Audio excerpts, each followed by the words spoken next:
నమస్తే, welcome to authentic astrology. గురుగారు శ్రీమాన్ తిరుమల నల్లాన్ చక్రవర్తుల వెంకట వరదాచార్యులు గారి సప్రమాణ జ్యోతిషారం ఆధారంగా భావకారకత్వాలు మనం తెలుసుకుంటున్నాం. ఈ వీడియోలో పంచమ భావము విద్యాభావం గురించి తెలుసుకోబోతున్నాం. ఈ పంచమ భావంలో ఒక్క శుభగ్రహం ఉన్న యుక్తాయుక్తి జ్ఞానము, సమయస్ఫూర్తి, గ్రాహిత జ్ఞాపక శక్తికి లోటు ఉండదు. దీన్ని విద్యాభావం అని అంటారు. అండ్ మోస్ట్ ఇంపార్టెంట్ థింగ్, గురుగారు ఇక్కడ ఏం చెప్తున్నారంటే, చాలా మంది చతుర్థాన్ని విద్యాభావం అని అనుకుంటున్నారు, వారిని అనుసరింపకము అని క్లియర్ గా మెన్షన్ చేశారు. ఇక్కడ గురువు గారు ప్రూవ్ చేస్తున్నారు ఎందుకని పంచమం విద్యాభావము చతుర్థం కాదు అని క్లియర్ గా ఇక్కడ ప్రూవ్ చేసి చూపిస్తున్నారు.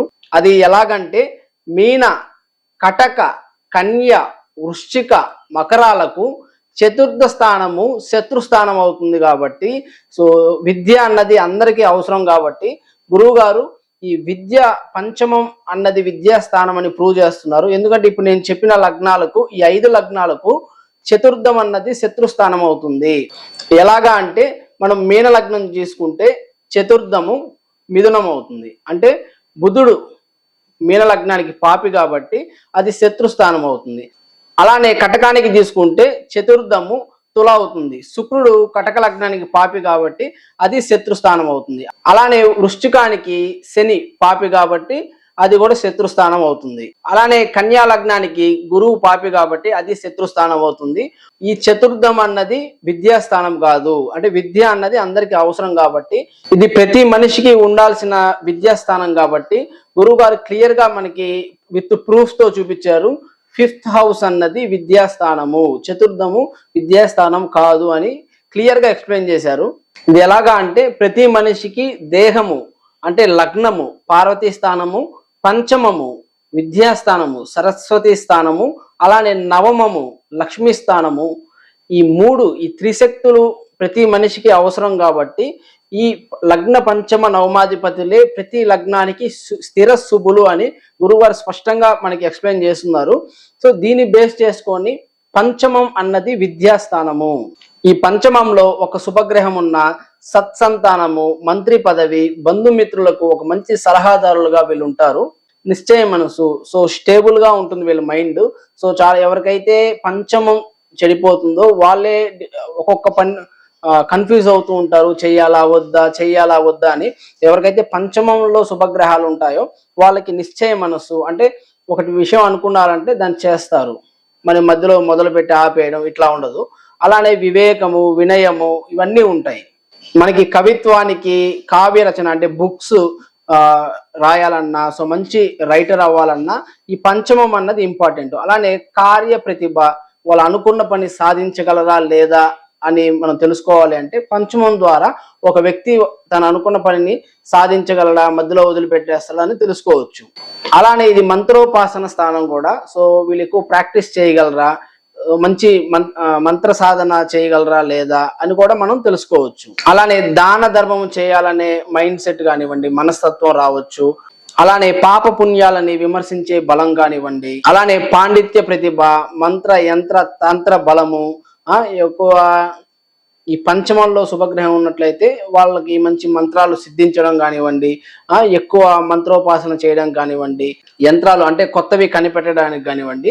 ఒక సైంటిస్ట్, అప్పట్లో ఋషులు అనుకోండి, ఇప్పట్లో సైంటిస్ట్ అవ్వాలి అంటే కొత్తవి కనిపెట్టాలనే ఆలోచనలు రావాలి అంటే పంచమంలో శుభగ్రహం ఉంటే వాళ్ళకి కొత్తవి తెలుసుకోవాలి అని ఆ గ్రహాన్ని బట్టి, ఆ గ్రహ కారకత్వాన్ని బట్టి ఆ ఫీల్డ్ లో వాళ్ళు రాణించడానికి అవకాశం ఉంటుంది.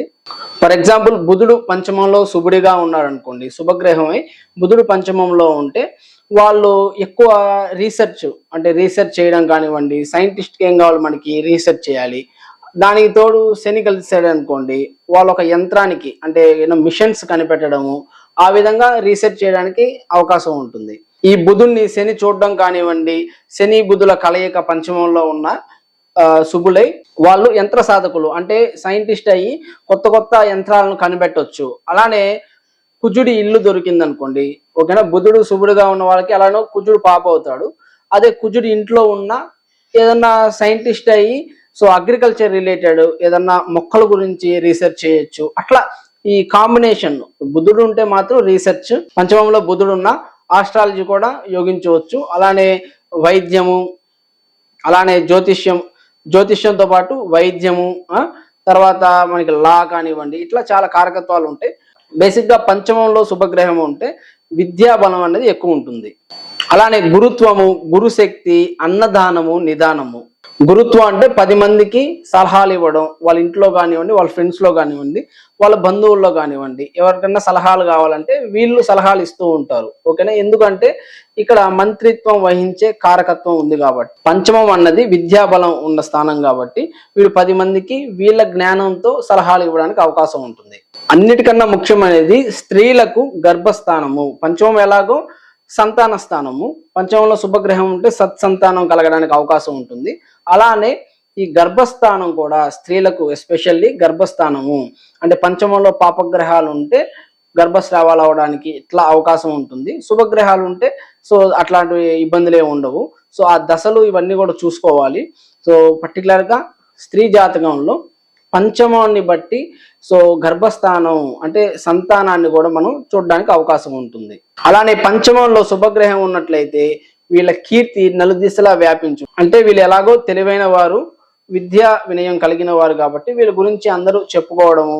అలానే కననివి విననివి కనుగొను శక్తి, మనం ఇంతకుముందు చెప్పుకున్నట్లు ఈ సైంటిస్ట్ అవడానికి ఏదైతే ఎవరు కనిపెట్టనివి వీళ్ళు కనిపెట్టడానికి కూడా అవకాశం ఉంటుంది. కననివి విననివి కనిపెట్టు శక్తి. అలానే అధర్మము ఖండించు శక్తినిచ్చును. ప్రజా ప్రతినిధులచే పారితోషకాలు అందుకుంటారు. అంటే వీళ్ళు అంటే సన్మానాలు కానివ్వండి, మంచి సన్మానాలు తీసుకోవడం కానివ్వండి, విద్యాబలం వల్ల సో మనం చూస్తున్నట్లయితే ఈ పద్మశ్రీ, పద్మభూషణు ఇట్లాంటివన్నీ అంటే ఈ ఫీల్డ్, ఈ ఎడ్యుకేషన్ ఫీల్డ్లో అంటే కొన్ని ఫీల్డ్స్ కవిత్వం కానివ్వండి, అంటే విద్యాబలంతో మంచి రైటర్గా కానివ్వండి, మంచి బుక్స్ రాసినందుకు కానివ్వండి, ఈ ఫీల్డ్లో వాళ్ళకి మంచి ప్రతిభ వచ్చి సో ఈ మంచి అవార్డ్స్ గవర్నమెంట్ నుంచి పద్మభూషణ్, పద్మవిభూషణ్, పద్మశ్రీ ఇట్లాంటి భారత రత్న ఇట్లాంటివి కూడా అందుకోవడానికి అవకాశం ఉంటుంది. ఇంకో విషయం ఏంటి అంటే ఎవరైనా ఒక క్వశ్చన్ అడిగితే స్ట్రైట్గా వీళ్ళు ఆన్సర్ చెప్పగలరు. అంటే వాళ్ళు సపోజ్ మీరు ఏం చేస్తారు అని అడిగారు అనుకోండి, సో వాళ్ళు చేసే ప్రొఫెషన్ని డైరెక్ట్గా చెప్పగలరు. అదే పంచమంలో పాపగ్రహం ఉందనుకోండి, నేను పలానా చదివాను, పలానా రాలేదు, పలానా అయింది, అట్లా కన్ఫ్యూజ్ చేసి చెప్తుంటారు. అంటే వాళ్ళు చెప్పేది వేరే వాళ్ళకి అర్థం కాదనమాట. అదే పంచమంలో శుభగ్రహం ఉంటే వాళ్ళు ఎవరైనా అడిగిన దానికి వాళ్ళకి అర్థమయ్యే విధంగా స్ట్రైట్గా క్లియర్గా వాళ్ళు సమాధానం చెప్పగలరు. అలానే పంచమంలో పాపగ్రహం ఉన్నట్లయితే బుద్ధి బలం బొత్తిగా నశించును. అంటే ఈ కాయ కష్టంతోనే వాళ్ళు జీవించాల్సి ఉంటుంది. అంటే విద్యా బలంతో జీవించలేరు. సో వాళ్ళ శరీర కష్టాన్ని నమ్ముకొని పనిచేయాల్సి ఉంటుంది. మనం చూస్తుంటాం బయట సమాజంలో కొంతమంది తెలివితో డబ్బు సంపాదిస్తుంటారు, కొంతమంది కాయ కష్టంతో సంపాదిస్తుంటారు. ఎవరికైతే పంచమం బాలేదో, ఓకేనా, సో పంచమంలో పాపగ్రహాలు ఉన్నాయో వారికి కాయ కష్టంతో జీవించాల్సిన పరిస్థితి అన్నది వస్తుంది. ఇక్కడ గురువు గారు ఏం చెప్తున్నారంటే జ్ఞానంతో విద్యతో జీవించే వారి జాతకాలలో పంచమము పంచమాధిపతి బలం ఉంటుందని మనకి స్పష్టంగా తెలియజేస్తున్నారు. సో ఇదండి పంచమ భావము విద్యా భావం గురించి. మీకు ఇంకేదైనా డౌట్స్ ఉన్నా కామెంట్ సెక్షన్ లో కామెంట్ చేయొచ్చు. So thank you so much for watching this video.